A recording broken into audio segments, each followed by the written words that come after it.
প্রিয় দর্শক, বাংলাদেশের প্রেসিডেন্ট কে হতে যাচ্ছে এটা নিয়ে গত দুদিন ধরে মোটামুটি আলোচনা হচ্ছে। আমার ধারণা আগামী 2-3 দিন আরও বেশি আলোচনা হবে। 13 তারিখে মনোনয়নপত্র দাখিলের শেষ দিন, ওই দিনই শেষ দিন মানে ওই দিনই শুরু ওই দিনই শেষ, সকাল 10টা থেকে বিকাল 4টা পর্যন্ত এর মধ্যে মনোনয়নপত্র দাখিল করতে হবে। কে হতে পারবেন, কারা মনোনয়নপত্র দাখিল করতে পারবেন, তবে এখানে একটা জিনিস জানা দরকার যে 2 জন সংসদ সদস্যের সমর্থন লাগবে সেখানে, যদি আপনি প্রেসিডেন্ট প্রার্থী হতে চান। মানে আমি গেলে আমি পারবো তা কিন্তু নয়, 2 জন সংসদ সদস্য আমাকে সমর্থন করতে হবে, তাহলেই আমি আমার মনোনয়নপত্র দাখিল করতে পারবো। তারপর সেটা 20 তারিখে নির্বাচনটা হবে। 20 তারিখে নির্বাচন হবে জাতীয় সংসদে, এবং সেটা রিটার্নিং অফিসার থাকবেন চিফ ইলেকশন কমিশনার নিজে, উনি উপস্থিত থেকে সেখানে নির্বাচনটা অনুষ্ঠিত হবে। যদি মাত্র একজন প্রার্থী থাকতো তাহলে নির্বাচন হওয়ার দরকার থাকতো না, কারণ তখন একজনই মাত্র বৈধ প্রার্থী থাকলে তাকে নির্বাচিত ঘোষণা করা হতো, যেমন বিগত নির্বাচনগুলিতে হয়েছে, বিগত অনেকগুলিতে হয়েছে। সবশেষ নির্বাচনটা হয়েছিল আসলে মানে প্রতিদ্বন্দ্বিতাপূর্ণ নির্বাচন, মানে একাধিক প্রার্থী ছিল, ভোট হয়েছিল। এরকম ঘটনা ঘটেছিল 1991 সালে, মানে এরশাদ পতনের পরে, যখন নাকি খালেদা জিয়া ইলেক্টেড হলেন, সেইবার নির্বাচন হয়েছিল। এবং সেই নির্বাচনে বিএনপি প্রার্থী মিস্টার আব্দুর রহমান বিশ্বাস তিনি নির্বাচিত হয়েছিলেন, এবং তিনি 172টা ভোট পেয়েছিলেন যদ্দূর আমার মনে পড়ে। আর তার বিপরীতে আওয়ামী লীগের প্রার্থী ছিলেন বিচারপতি বদরুল হায়দার চৌধুরী। এই ভদ্রলোক 92টা ভোট পেয়েছিলেন। তার মানে ওনারাও জানতেন, মানে বিএনপি অবশ্য তখন জামাতের ভোটগুলি পেয়েছিলেন, জামাতের যারা সংসদ সদস্য ছিলেন তাদের ভোটেই তারা আজকে এতগুলি ভোট পেয়েছিলেন। তো সবাই জানতেন এই নির্বাচনে আওয়ামী লীগ হেরে যাবে। তারপরও আওয়ামী লীগ নির্বাচনে অংশ নিয়েছিল, বোঝানোর জন্য তারা একটা গণতান্ত্রিক প্রক্রিয়াকে সমুন্নত রাখতে চায়। এরপর 96 অথবা পরবর্তী যতগুলি হয়েছে 2001, কোনোবারই আর নির্বাচন হয়নি। 2001-এও হয়নি, 2002-এও হয়নি। 2001-এ বি চৌধুরী ছিলেন, তারপরে তো ওনাকে উনি পদত্যাগ করলেন ইমপিচমেন্টের মুখে যেয়ে। তারপরে তো ইয়াজউদ্দিন আহমেদ সাহেব হলেন। এই সবগুলি বিনা প্রতিদ্বন্দ্বিতায় হয়েছে, কারণ বিরোধী পক্ষ আর এই নির্বাচনে অংশ নেয় নাই, কারণ নিশ্চিত পরাজয় জেনেও। এবার যেটা হচ্ছে, এবার কিন্তু নিশ্চিত পরাজয় জেনেও জামাতে ইসলাম সহ যে 11 দলীয় জোট, তারা ক্যান্ডিডেট দিচ্ছেন, এবং তাদের ক্যান্ডিডেট হয়েছেন কর্নেল অবসরপ্রাপ্ত অলি আহমেদ সাহেব, এলডিপির যিনি সভাপতি। একসময় তিনি বিএনপির নেতা ছিলেন, বড় নেতা ছিলেন কিন্তু, এবং বিএনপির 91-এর যে মিনিস্ট্রি ছিল বিএনপিতে, উনি আপনার এমপিও ছিলেন, মন্ত্রীও ছিলেন, খুব পাওয়ারফুল মন্ত্রী ছিলেন। বিএনপির হয়ে উনি চট্টগ্রামে একাধিক আসনে জয়লাভ করতেন, এবং জিয়াউর রহমানের সঙ্গে মুক্তিযুদ্ধ করেছেন উনি, সেই জন্য ওনাকে বেশ বিএনপি গুরুত্বও দিত। কিন্তু উনি নিজেই বিএনপি ছেড়ে চলে যান এবং নতুন দল করেন, এবং নতুন দল করার পর উনি এই যে আন্দোলনটা হচ্ছিল হাসিনা বিরুদ্ধে, সে মানে আওয়ামী লীগ বিরোধী আন্দোলন, এই পুরো সময়ে উনি বিএনপির সঙ্গেই ছিলেন। শেষ দিকে কী হলো, আসন ভাগাভাগির জন্য উনি জামাতের সঙ্গে ওই জোটে যে যুক্ত হলেন, এবং ওই জোটে যুক্ত হওয়ার পর ওনার পরিণতিটা আসলে খুব করুণই হয়েছিল। ওনার দল একটা আসনও পায়নি, এবং সংসদে ওনার কোনো প্রতিনিধিত্ব নাই ওনার দলের।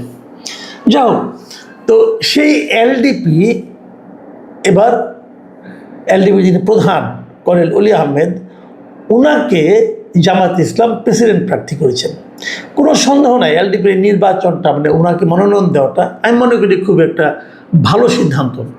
আমি প্রথমত প্রশংসা করবো জামাত ইসলামের, তারা নির্বাচন করতে যে প্রস্তুতি নিচ্ছে এবং তারা যে নির্বাচন করতে চেয়েছে, এটা আমার কাছে ভালো মনে হয়েছে। এটা গণতান্ত্রিক একটা ব্যাপার, এবং এটা খুব, এবং আপনি দেখবেন ভারতের পার্লামেন্টেও কিন্তু এই গত যে প্রেসিডেন্ট নির্বাচনটা হয়েছে, ভারতের পার্লামেন্টে অবশ্য লোকসভার পাশাপাশি রাজ্যসভার যারা আছে তারাও ভোট দেয়। তো সেখানে কিন্তু কংগ্রেস নিশ্চিত পরাজয় জানার পরেও তারা কিন্তু প্রার্থী দিয়েছিল। তো এখানেও এটা একটা গণতান্ত্রিক প্রক্রিয়া, এটা থাকা উচিত প্রার্থী দেওয়াটা, একচেটিয়া একজনের উপর দেওয়া ঠিক না। তো এবার নির্বাচনে কি হবে, মানে আমরা ফলটা এখনই জানি। ফলটা জানি এই কারণে যে বিএনপি যিনি প্রার্থী হবেন তিনি নিশ্চিতভাবে জিতবেন, কারণ তার সঙ্গে তার জোট আছে, মহিলা এমপিরা আছে, এবং জামাতের প্রার্থী আমার তো মনে হয় না 14 দলে যারা প্রার্থী, মানে 11 দলে যারা প্রার্থী আছে, আমার হিসাবে তারা 90টার মতো ভোট পেতে পারে। 90-এর বেশি ভোট পাওয়ার তাদের কোনো সুযোগ আছে বলে আমার হিসাবে বলে না। তাহলে বাকিগুলি বিএনপির প্রার্থী পাবে এবং এটা বিশাল ব্যবধানেই ওনারা হয়তো বা জিতবেন, কারণ 347টা ভোট আছে এখানে, মহিলা এমপি সহ। তো বিএনপি জিতবে, এতে কোনো সন্দেহ নাই। কিন্তু এখানে দুটো পয়েন্ট। একটা পয়েন্ট হলো যে অলি আহমেদকে প্রার্থী করাটা, আমি মনে করি অলি আহমেদের বর্তমান অবস্থা যাই হোক না কেন, যতটাই সমালোচনার মুখে উনি থাকুন না কেন, জামাতের সঙ্গে জোট করেছেন, এটা নিয়ে যতই ওনাকে ওনার নৈতিক অবস্থান নিয়ে সমালোচনা আপনারা করেন না কেন, আমিও করি, কিন্তু আমার কাছে মনে হয়েছে জামাতের কাছে এর চেয়ে ভালো কোনো প্রেসিডেন্ট ক্যান্ডিডেট ছিল না। এবং জামাত অলি আহমেদকে ক্যান্ডিডেট করে তারা একাধিক কাজ কিন্তু এখানে সেরেছে। একাধিক কাজ এরকম যে ওনারা এমন একজন প্রার্থী দিয়েছেন যাকে আপনি যুদ্ধ অপরাধী বলতে পারবেন না, যাকে আপনি রাজাকার বলতে পারবেন না, যাকে আপনি মুক্তিযোদ্ধাই বলতে হবে। এবং তিনি একজন মানে আপনার তার লেখাপড়া বলেন, তার আপনার নৈতিক চরিত্রের কথা বলেন, এবং যখন উনি মন্ত্রী ছিলেন এই সময় ওনার দুর্নীতির কোনো অভিযোগ খুব বেশি একটা ওনার বিরুদ্ধে আছে বলে আমি জানি না। ওনার সততা আছে, বেশ অনেকগুলো জায়গা আছে। একটু অহংকারী লোক, কিন্তু অহংকার তো তাদেরই থাকে যাদের মধ্যে গুণাবলী থাকে। তো সেই বিচারে আমার কাছে মনে হয় ওনার মানে রাজনৈতিক এতদিনের যে অধঃপতনটা হয়েছিল তার বিপরীতে ওনাকে প্রার্থী করে জামাত ওনাকে সম্মানই দিয়েছে আমি মনে করব।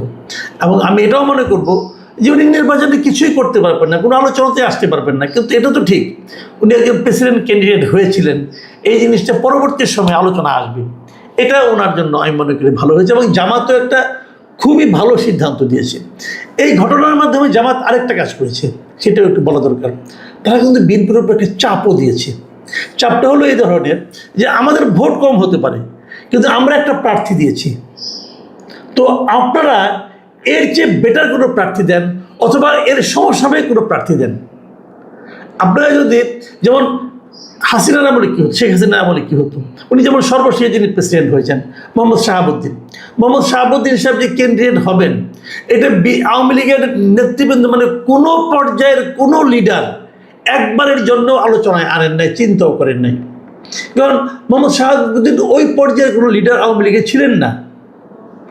অনেক সিনিয়র লিডার ছিল, তাদের কাউকে না দিয়ে হঠাৎ করে একজনকে এনে শেখ হাসিনাকে চমক দেওয়ার চেষ্টা করেছেন এবং শেখ হাসিনার বোঝাতে চেয়েছেন যে আমি যা চাই তাই হয়।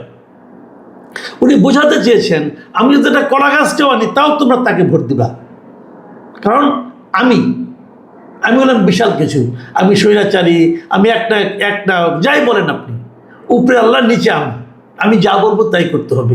এবং এটাই ছিল তার প্রমাণ। উনি মোহাম্মদ শাহাবুদ্দিনকে এনে সবাইকে বুঝিয়ে দিয়েছেন এই দেশে আমার উপরে কোনো কথা নাই। তো এই যে জিনিসটা ওনার যোগ্যতা, এই জায়গায় কিন্তু অলি আহমেদকে ক্যান্ডিডেট করার মাধ্যমে এইভাবে হুট করে একজনকে এনে আপনি বসিয়ে দিবেন, সেটা দিলে পরে আপনি একটু সমালোচনার মুখে পড়বেন, এইটুকুই জামাত চেয়েছে। কিন্তু আমার উল্টা দিকে আমি ভাবি যে বিএনপি কি ওই ধরনের চিন্তা করে, আমার তো মনে হয় না। আমাকে বিএনপিকে কখনোই শেখ হাসিনা শেষ দিকে যেরকম স্বৈরাচারী হয়ে উঠেছিলেন এই ধরনের কোনো দল মনে হয় না। আমি বিএনপিকে এখন পর্যন্ত মোটামুটি একটা গণতান্ত্রিক দলই মনে করি। কিন্তু আমার একটা কথাও আছে, কথা হলো এটা যে কাকে প্রার্থী করা হবে এটা নিয়ে বিএনপির কিন্তু স্থায়ী কমিটি আলোচনা করেছে এবং দীর্ঘ আলোচনার পর তারা এই পুরো সিদ্ধান্তটা নেওয়ার দায়িত্ব একজনের উপর ছেড়ে দিয়েছে, মানে দলীয় প্রধানের উপর ছেড়ে দিয়েছে, তারেক রহমানের হাতে ছেড়ে দিয়েছে যে আপনি সিদ্ধান্ত নেন কাকে করবেন। এই জায়গাটা আমার পছন্দ হয় নাই, এই জিনিসটা আমার কাছে অগণতান্ত্রিক মনে হয়েছে। এবং আমি যতটুকু জেনেছি তারা কোনো নামও প্রস্তাব দেয় নাই। তারা যে 2-3টা নাম প্রস্তাব দেবে, এই 2-3জন নাম আমরা ঠিক করলাম আপনি এখান থেকে একজন দেন, দেয় নাই, পুরোটাই ছেড়ে দিয়েছে। এই জায়গাটা আমার কাছে মনে হয়েছে স্থায়ী কমিটি ইন্টেনশনালি তারেক রহমানকে একনায়ক হওয়ার পথে ঠেলে দিচ্ছে, এটা আমার কাছে মনে হয়েছে। তার পাশাপাশি আরেকটা কথাও আছে, সে কথাটা হলো হয়তো এমনই ছিল যে স্থায়ী কমিটি যারা মেম্বার তাদের মাঝখান থেকে কাউকে প্রেসিডেন্ট করা হতে পারে, এই ধরনের একটা চিন্তা হয়তো স্থায়ী কমিটির মধ্যেই ছিল। এমনকি আমি যেটা মনে করি এখন পর্যন্ত যে যাদের নাম আসছে মানে যাদের নাম শোনা যাচ্ছে কে হতে পারেন কে না হতে পারেন, এবং তারা আসলে অধিকাংশই স্থায়ী কমিটির সদস্য। যেমন ধরেন মির্জা ফখরুল ইসলাম আলমগীর, ডক্টর মঈন খান, এদের নাম কিন্তু আসছে এবং ওনারা কিন্তু স্থায়ী কমিটির সদস্য। কাজেই হয়তো এই কারণেই তারা নিজেরা কোনো নাম প্রস্তাব করে নাই, কোনো শর্ট লিস্ট করে নাই, এটাও কিন্তু হতে পারে, আমি জানি না ঠিক। তো এই বাস্তবতায় এখন নির্বাচনটা সামনে এগিয়ে যাচ্ছে। 13 তারিখে মনোনয়নপত্র দাখিল করা হবে। কাজেই বিএনপির প্রার্থী তো এখন আসলে একমাত্র প্রধানমন্ত্রী জানেন, আর কেউ জানেন না। আজকে একটা পত্রিকাতে একটা শিরোনামও দেখলাম, মানব জীবন পত্রিকাতে, যে কে হচ্ছেন প্রেসিডেন্ট জানেন শুধু প্রধানমন্ত্রী। এই শিরোনামটা পড়তে আমার ভালো লাগে নাই। আমার কাছে মনে হয়েছে কথাটা সত্য, শিরোনামটা চমৎকার করছে, কিন্তু এই জিনিসটা কিন্তু আমাদের প্রধানমন্ত্রীর যে গণতান্ত্রিক চরিত্র তাকে কিন্তু ক্ষতিগ্রস্ত করে। এই জিনিসটা কিন্তু মাথায় রাখলে ভালো। কিন্তু উনি জানেন, আসলে উনি বলবেন এখন, যেহেতু তাকে স্থায়ী কমিটির দায়িত্ব দিয়েছে, কার নাম আসতে পারে। এর মধ্যে সর্বশেষ যে ঘটনাটা ঘটেছে, যে আজকে রবিবার বিএনপির পক্ষ থেকে নির্বাচন কমিশনে কয়েকজন প্রতিনিধি গিয়েছিলেন।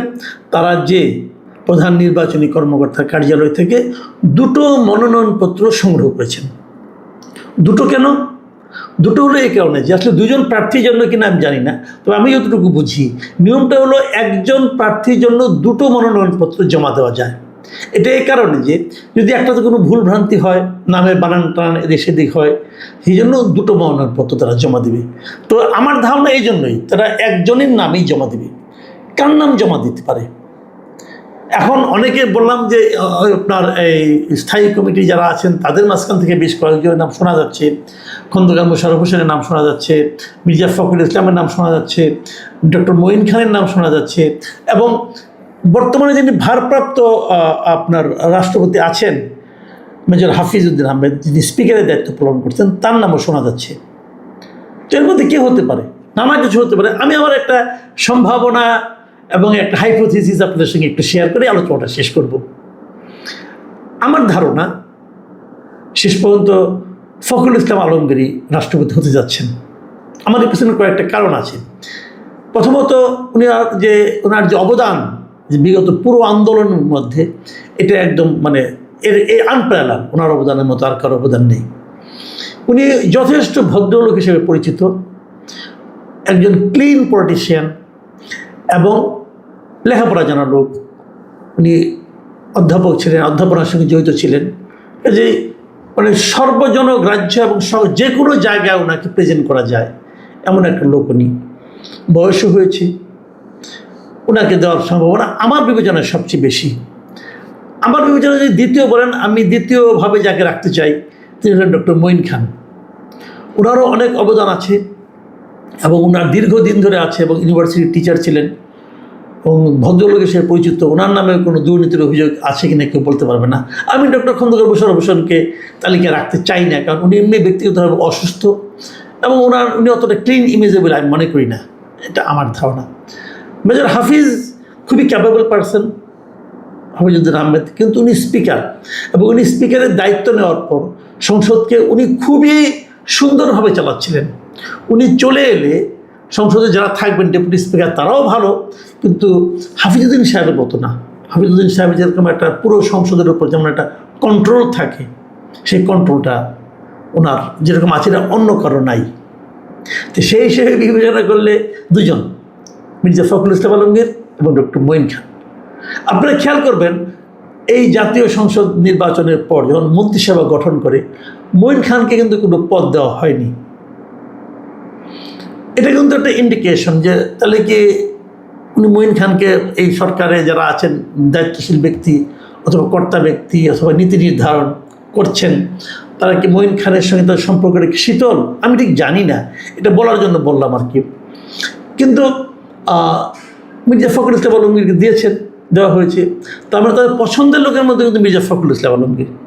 আমার সেই জন্যই ধারণা, যদি মির্জা ফখরুল ইসলাম আলমগীর নিজে থেকে আপত্তি না করেন, সমূহ সম্ভাবনা ওনাকেই হয়তো আগামী প্রেসিডেন্ট হিসেবে আমরা দেখতে পারবো। উনি হয়তো হতে যাচ্ছেন আমাদের দেশের 23তম প্রেসিডেন্ট। জানি না কি হয়, আগামী দিনে আরও অনেক নাটক আসবে, আরও অনেক পারমুটেশন কম্বিনেশন আপনারা হয়তো দেখতে পারবেন। এর মধ্যে আমলার নাম আছে, কূটনীতিবিদের নাম আছে, অনেকের নাম আছে। তারপরেও আমার মনে হয় যে মির্জা ফখরুল ইসলাম আলমগীর এবং ডক্টর মঈন খান এই দুজনের মধ্যে কেউ একজন হতে যাচ্ছেন আমাদের দেশের পরবর্তী প্রেসিডেন্ট। প্রিয় দর্শক, আপনারা মিলিয়ে নেবেন, দুজনের যে কেউ হোক কোনো সমস্যা নেই, কিন্তু আমাদের দুজনকে আমি পছন্দ করি পার্সোনালি। দেখা যাক কী হয়। আপনারা ভালো থাকবেন, এখন এ পর্যন্তই। আল্লাহ হাফেজ।